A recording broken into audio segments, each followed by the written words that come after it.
It's time for Let's Talk with Tara. Tara is a counseling coach who addresses real issues that plague many women today. Issues like church hurt, disappointment, anxiety, depression, and many more. You will be inspired, educated, and empowered on how to receive the help and healing needed to move forward. If you have real issues, then Tara has real solutions. Let's talk with Tara. Hello. It is Monday, midday with Tara, and I am excited. I'm excited. Today it's October the 19th. Yes, October the 19th. Sometimes my days, they kind of cross into each other, but today it's Monday, and it's Monday. Let's talk with Tara. Welcome to my podcast. On my podcast listeners, welcome to my social media viewers, and let's get started. Today we're going to continue. We've been talking from my book, Ladies, Let's Talk, Life, Lies, Love, and Relationships. And we're going to continue today. The last two segments, we talked about lovers and leeches. And today we're going to continue a little bit more. 1 second.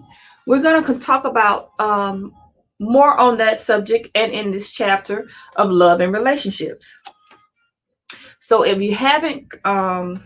you missed the last few podcasts, you can always go back and listen on Apple Podcasts, Google, Spreaker, and Spotify, and iHeartRadio.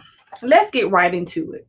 Again, we are coming from my book, Ladies, Let's Talk, Life, Lies, Love, and Relationships. Before you get started, make sure you like and share and like. If you're listening to me from any social media stream, and I'm going to go ahead and get started because those 30 minutes go by so fast. Life has taught me so much through my own experiences. And I still have so much to learn. Your learning is ever changing. You're always learning as you grow. You should be anyway.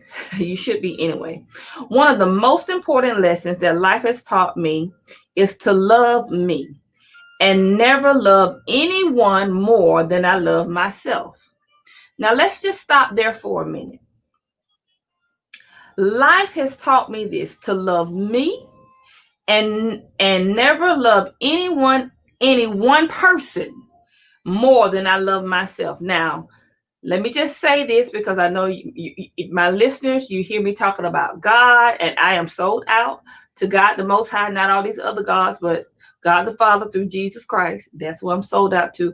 Now, when I say love, don't love any one person, I mean human being. Now, I love God more than I love my ways. So I want to make sure I clarify that. I do love God and his ways and his statutes and his plan for my life more than I love my life in excess, because I have no life, I believe, without him. And he's proven that to me. So let me just throw that disclaimer in.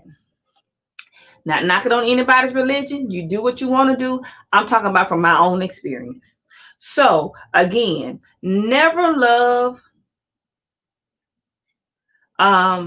anyone more than you love yourself. Never make one who loves you an idol, a person that you love an idol. Never make the ones you love your idols.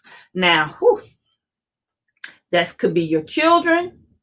It doesn't matter who it is. It could be your children, your mother, your father, your brother, your sister, friend, lover, husband, and even your children. Never, and I'm saying never, and never is a hard word. Never love anyone. Don't make them your idols. And I see this all the time, especially with single mothers. And sometimes they're not single mothers, wives that have not in relationships, their parents, they make them their idols. And when I say that, they love them no matter what. I mean, right, wrong, or indifferent. And that's unhealthy. That is unhealthy altogether. I love my children. I love my children dearly. I love them more than they probably can understand. But I love them enough to pray for them and not let them be a detriment for me. I love my father. I love my mother. I love plenty of people, but I don't love them to the point where I don't hold them accountable for their actions, and that I don't that they become a hindrance for who I am and my purpose. So let me just stop there for a minute, because I want to make sure I'm clear on this, because so many people, we have a misunderstanding of what true love is. We have this world type of love. We have the love that has people have told us, but we don't have a true understanding of what love really is. Because when you really love yourself, okay, for me, I'm talking about me. I couldn't love myself until I found the love in the Father. I couldn't truly love and understand what love is, because love is unconditional. And I don't want to get ahead of myself, because I will. But you have to find that understanding and love yourself. Understand the love of the Father and how He loves. And then you can understand how to healthily love others around you and not make them idols. So let me read that again. Never make the ones you love your idols. Don't make your children your idols. Don't make them your world. Because if you make them your world, when something happens or they do something, then you have no world. Don't make your parents your world. Don't make your spouse your world. Because when you do that, when something happens to them or to the relationship, then your world no longer exists. Never make them your world. When you love others more than you love yourself, you put yourself in the position to be used and abused. You can lose your self-respect, self-esteem, and your own self-identity.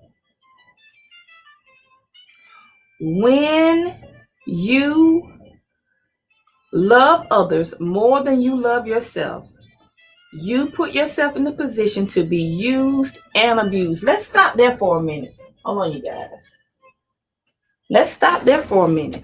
How many times have you been in an intimate relationship, a relationship with your child, your brother, your sister, your mother, your cousin, your aunt, your friend, and you love them so much that you put yourself in a position to be used and abused. And when they used you and when they abused you, it left you emotionally shattered to the point you said, I would never love anyone like this again. Or you don't trust people. That's because you put you love them more than you love yourself. And I say this, most human beings have not been taught how to truly love themselves. See, we have been taught that love is all these goosebumps and all this, emotion and sex and all. That's not love. That's not love.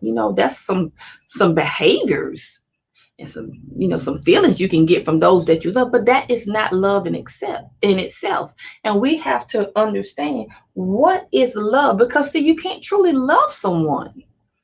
You cannot truly love someone, and that someone being yourself, because you have to love yourself first before you can truly love the others around you.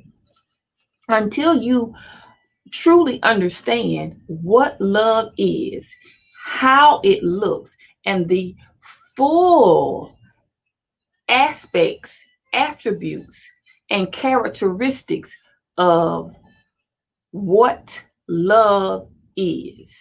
Okay? Your life, when you lose your self-respect, your self-esteem, and you can lose your self-identity, because you can lose your self identity. You try to take on what the other person wants or needs from you instead of being your true self.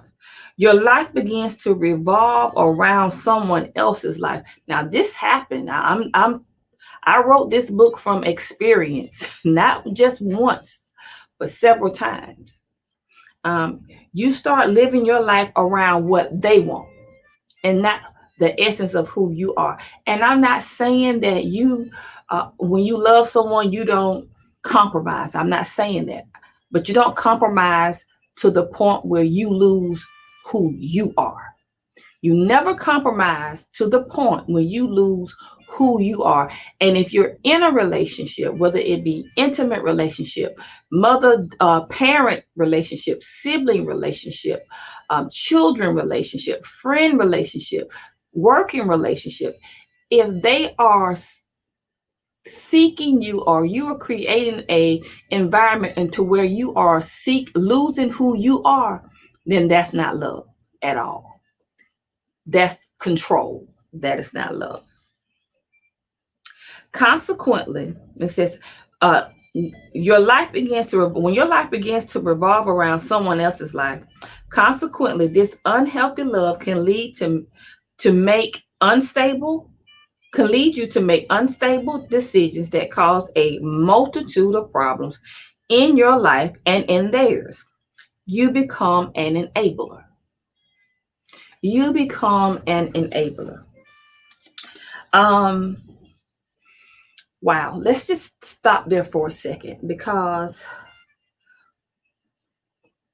when I learned who I was, who I am as a person, how I love, how I give love, and how I receive love, and how love looked for me versus what I did before and how I did it before, and those around me, my view and sense of love changed. I was an enabler because, and I'm going to give you an example, because sometimes we think, oh, when we love someone, we contribute to their bad behaviors. That's not love. That's being an enabler. When you know someone, when you cover up their bad behaviors because out of the sense of what we say is love, that's not love. That's being an enabler. When you know your child is on drugs, when you know your husband is on drugs, when you know that they have bad character and bad behaviors, when they're repeat offenders, because we all can have bad behavior and bad character, but when they are repeat offenders and you keep constantly covering up their bad behaviors behind the wording, oh, I love them so much. No, you don't. You're not loving them. You are enabling them to continue to in those bad behaviors and not step up to the plate, be accountable for their bad actions and bad behaviors so that they can become a better person.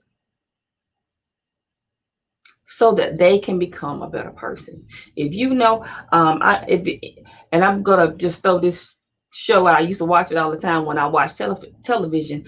My 600-pound life, and I'm just using this as an example. I'm not throwing shade on anybody, or I'm just using it as an example.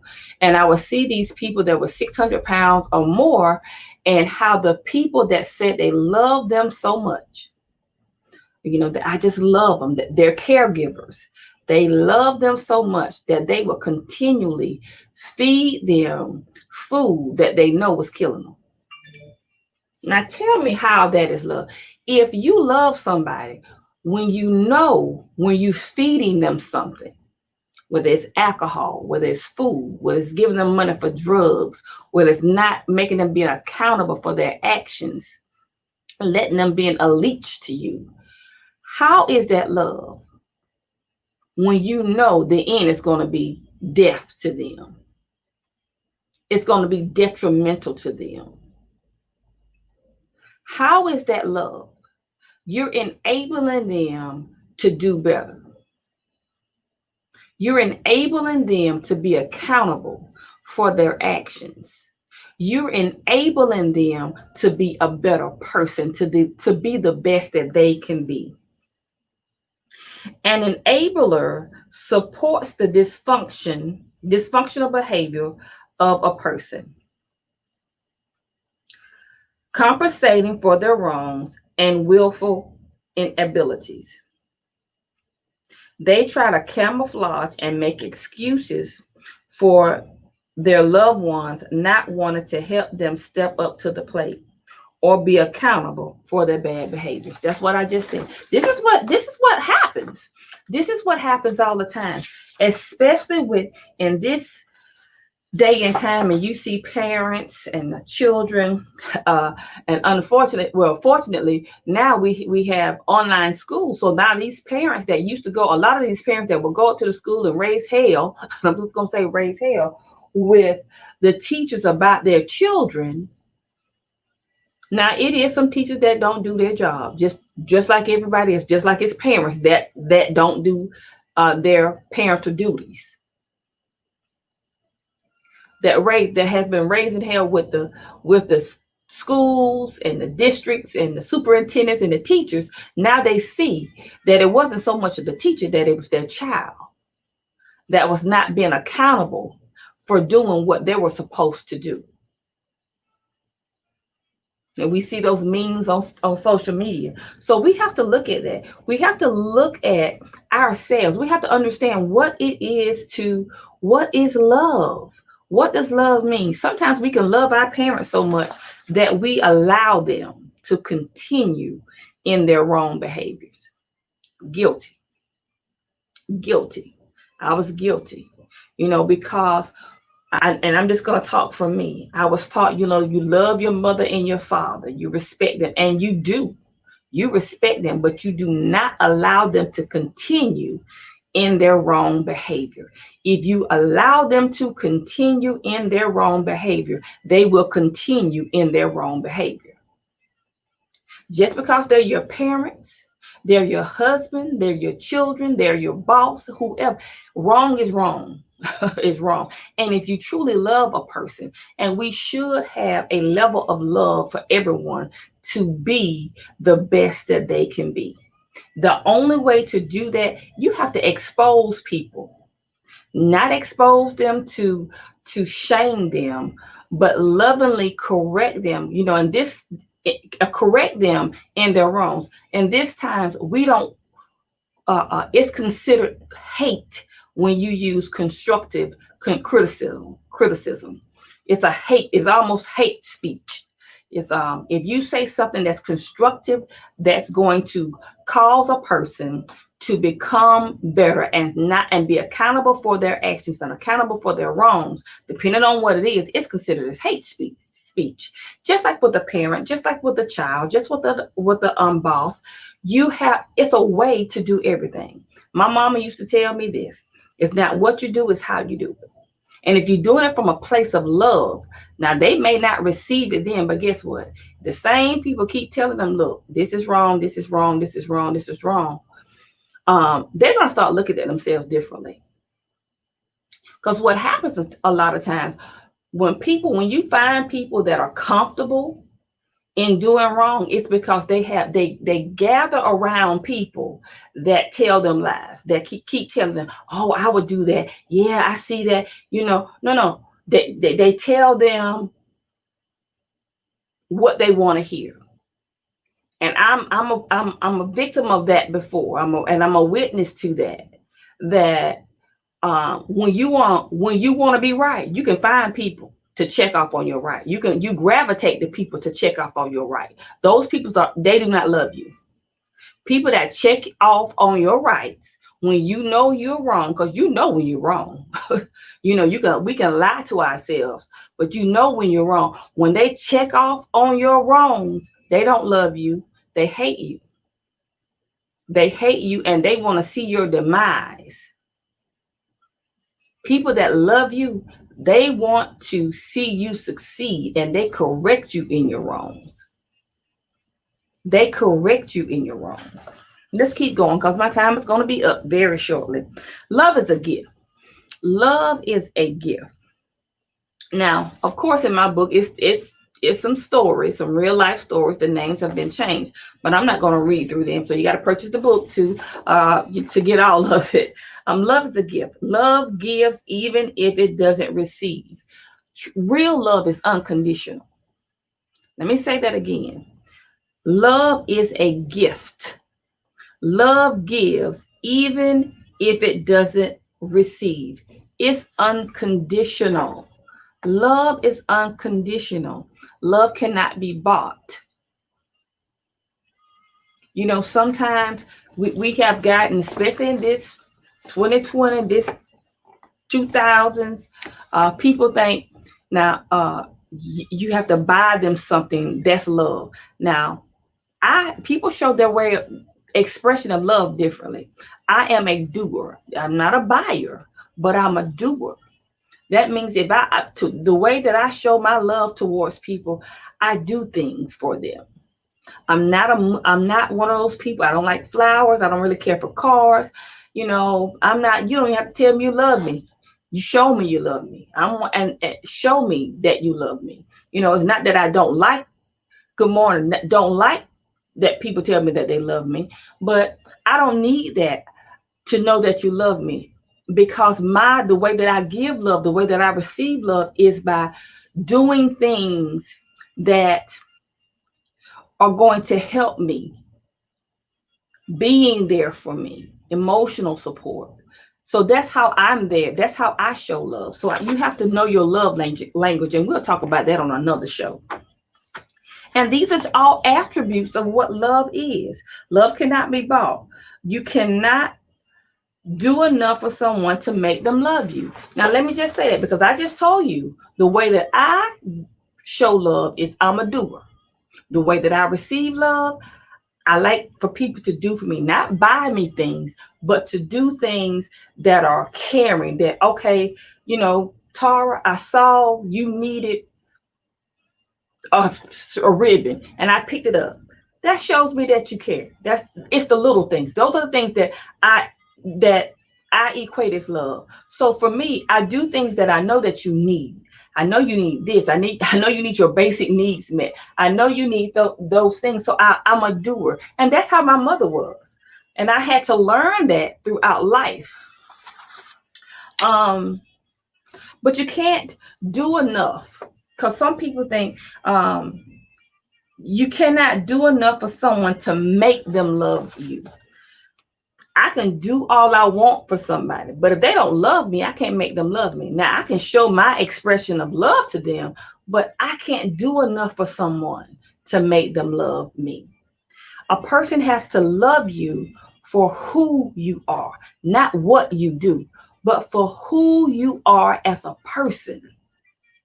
Right, wrong, or indifferent. They have to love you for who you are. In your good times, in your bad times. That's what true love is. God loves us, and even when we do wrong, I know He loves me. You know, that's what true love is. But it doesn't allow you to stay in your wrongs. It helps you correct those wrongs, because that's what the Word of God says. Love corrects you in your wrongs so that you can get it right. So you can't do enough to make somebody love you. A person wouldn't even love you for who you are, or they will love what you can provide for them. There's two ways. They're either going to love you for who they are, or they're going to love you, because it's not real love, for what you can provide for them, material things, sex, love, or a lifestyle. Now, if they love you per se for what you can give them, that's not true love. That's not true love. Because what if you can't give them sex, material things? What if you can't give them a certain lifestyle anymore? If that's the basis of their love for you, and that's what they equate as love from you, that's not love. That you are being used. Because remember, we said earlier that when you truly don't love yourself, you don't understand love, you set yourself up to be used and abused. And we have so many people today that are being used and abused because, they thought this was love. Love is not, listen to me, love is not an emotion, but it expresses itself emotionally. Love is not an emotion, but it can express itself emotionally. Love is an action. Love is a verb. It's an action. Love is active, and it is emotion. I don't care. I don't want to go too fast, even though my time is almost up. Love is an action. It's a verb. It is active. It is in motion. So love is doing something. Doing something. Love is in motion. It's an action. It shows you something. It tells you something. Now, we talked about there's different expressions of love, but it does something. And see, when we talk about love, I share, how I express love and how I receive love. And see, a lot of times we don't study a person enough to know how they give love and how they receive love. Because I have friends that they like flowers.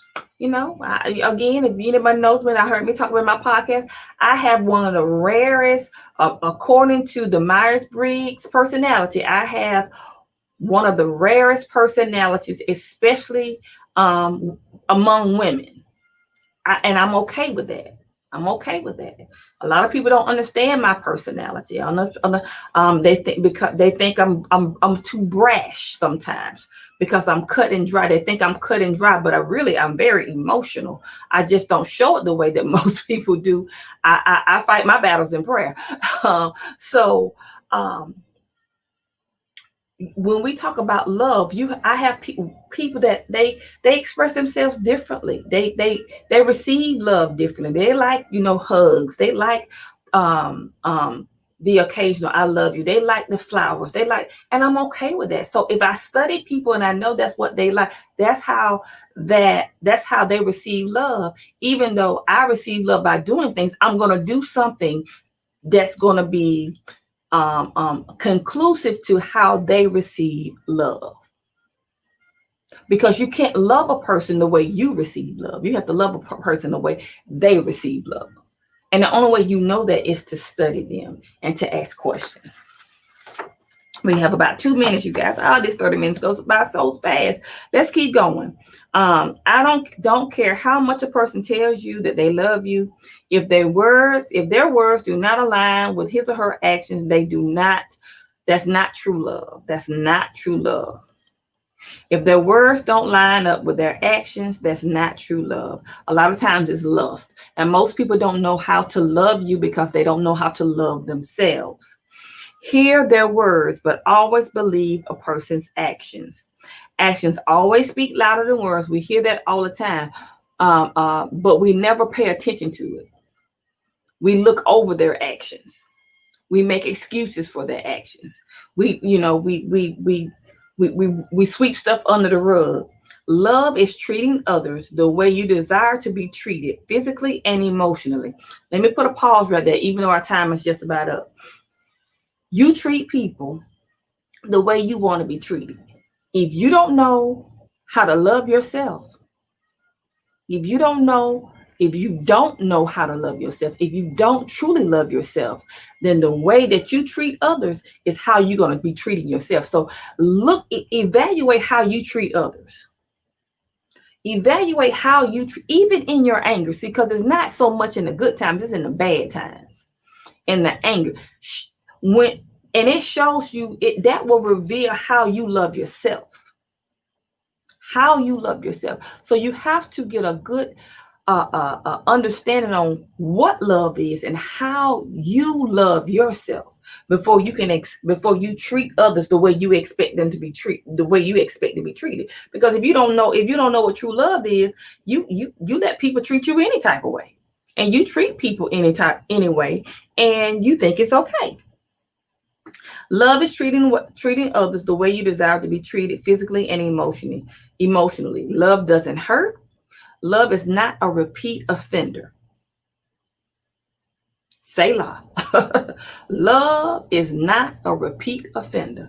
Love does not keep continually doing something that's hurtful and harmful emotionally or physically or financially to a person continually.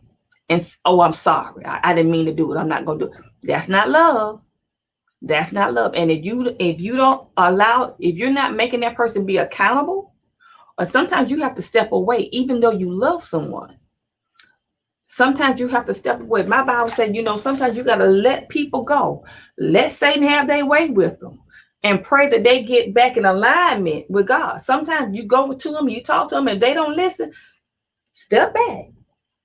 Pray for them while they in they stuck on stupid stage. That's what I call it, stuck on stupid. You don't just let them go. You pray for them so that when they get back in alignment, then you rebuild your relationship. We don't understand that part. Sometimes we don't understand that you have to step away sometimes and let God be God and let them go through their process so that they can get back in their true position. Just about finished, you guys. Love is not a repeat offender. If someone is hurting you physically or emotionally repeatedly, that is not love. Love is a commitment. Love is dedicated to you. Love is dedicated to you. Good, bad, or indifferent. Love is there for you. Love will sometimes allow you to, sit in your stupidness. But it's dedicated to you. When you get back, we had the story of the prodigal son. His father loved him enough to take your stuff, get your riches, your wealth, and go on out there. He squatted it all out in a pig pen, living a foolish lifestyle.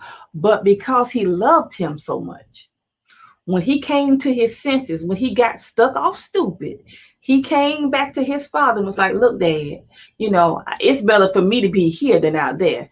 And because his father loved him like our Father loves us, Father God loves us, he restores us back. He threw a party for him. Look here, now you got it. Now you got it. You got it. You understand that I truly love you. So let me restore you back to your position. Because sometimes we go through those stages in life. And so you have to be mindful of it. Guys, my time is up. This has been Midday with Tara. Thank you for listening again. I have been talking from my book, Ladies, Let's Talk, Life, Lies, Love, and Relationship. You can purchase this book at my website at TaraTStallinsinc.com//shop, or you can go to Amazon.com and get it. I do have a special for both of my books on my website. Remember, tomorrow is Talk Therapy with myself and my co-host, Melody Manning. Make sure you tune in. This has been Midday with Tara. Until next time, be safe, walk in love. Remember that, we're here to educate, empower, and inspire you unto your greatness. Thank you.